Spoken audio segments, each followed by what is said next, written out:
বাড়িতে নতুন অতিথি এসেছে, সেই জন্য দুজনের এখন চলছে তাকে পর্যবেক্ষণ করা। কতক্ষণ ধরে তার নাম জিজ্ঞেস করা চলছে, কোথা থেকে এসছে সেই জিজ্ঞেস করা চলছে। দুজনের আর সময় কাটছে না, কি করে কি করবে সেটাই ভাবছে, দুজনে কীভাবে যাবে, কি দেখছে, কোথা থেকে এসছে, কিভাবে এসছে, কিসে করে এসছে, সব দেখা চাই। পপি আর টপি তার সাথে বন্ধুত্ব করার জন্য এইসব কথা।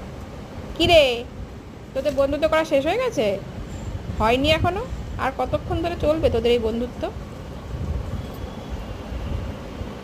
দেখো, ও বন্ধুত্ব করতে চাইছে তোদের সাথে, দেখেছিস? যা একটু বন্ধুত্ব করে নে, নাহলে ও চলে গেলে আবার মন খারাপ হয়ে যাবে তো দুজনের। আর একটু বন্ধুত্ব করে নিয়ে তারপরে কর। তোর হয়ে গেছে টফি ওর বন্ধুত্ব করা? ঠিক আছে, এবার রাখ, ও চলে যাবে। আর একটু টাটা বাই বাই করে দে ওকে, ও অন্যের বাড়িতে চলে যাবে।